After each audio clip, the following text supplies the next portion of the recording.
Big boss season 7 അവസാനിച്ചെങ്കിലും സീസണിലെ കണ്ടസ്റ്റൻസിനെ പറ്റിയുള്ള ചർച്ചകൾ അവസാനിക്കുന്നില്ല. ഇപ്പോൾ സോഷ്യൽ മീഡിയയിൽ ചർച്ചയാകുന്നത് ലൈൻ കട്ട് എന്ന പ്രോഗ്രാമിലെ അക്ബറിന്റെ ഇന്റർവ്യൂ ആണ്.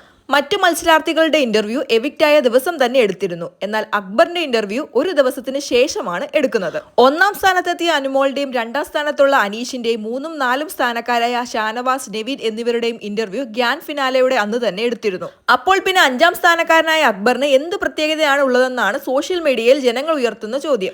സീസണിന്റെ തുടക്കത്തിൽ തന്നെ അക്ബറിന് ബിഗ് ബോസ് ഹൗസിൽ കിട്ടുന്ന പ്രത്യേക പരിഗണന വിവാദമായ വിഷയങ്ങളിൽ ഒന്നായിരുന്നു. സീസൺ കഴിഞ്ഞ് പുറത്തിറങ്ങുമ്പോഴും അക്ബറിന് കിട്ടുന്ന പരിഗണനയിൽ മാറ്റമില്ല.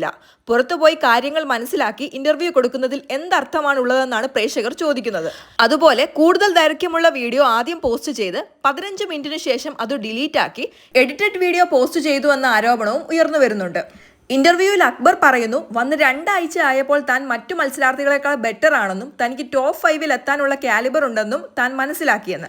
മറ്റുള്ളവരുടെ പോയിന്റ്സും ജയിൽ നോമിനേഷൻ ഉന്നയിക്കുന്ന കാര്യങ്ങളിലും അവ്യക്തത ഉണ്ടായിരുന്നതായും അത് വെച്ച് കമ്പയർ ചെയ്യുമ്പോൾ താൻ നന്നായി കാര്യങ്ങൾ കൃത്യമായി സംസാരിക്കുന്നുണ്ടെന്നും അതുകൊണ്ട് താൻ അവസാനം വരെ ഉണ്ടാകുമെന്ന് ഉറപ്പ് തോന്നിയതായും അക്ബർ പറഞ്ഞു. ഹൗസിനുള്ളിൽ ചിലരൊക്കെ ക്യാരക്ടർ അസാസിനേഷനും ബോഡി ഷേമിങ്ങും ചെയ്യുന്നതായി അക്ബർ പറഞ്ഞപ്പോൾ ഇന്റർവ്യൂവർ അപ്പോൾ രേണു സുധിയോട് അക്ബർ ചെയ്തതോ എന്ന ചോദ്യത്തിന് അക്ബർ മറുപടിയായി പറഞ്ഞത് ഇങ്ങനെയാണ്: അതിന് ഞാൻ രേണു ചേച്ചിയോട് മാപ്പ് ചോദിച്ചിരുന്നു, പക്ഷെ ആ സമയത്ത് എന്തിനങ്ങനെ അപ്പോൾ പറഞ്ഞെന്ന് എനിക്ക് ഇപ്പോഴും മനസ്സിലായിട്ടില്ല. ടാസ്കിന്റെ ഭാഗമായതുകൊണ്ട് മാത്രമാണ് താൻ അങ്ങനെ പറഞ്ഞതെന്നും പുറത്താണെങ്കിൽ ഞാൻ അങ്ങനെ ഒരിക്കലും സംസാരിക്കത്തില്ലെന്നും അക്ബർ കൂട്ടിച്ചേർത്തു.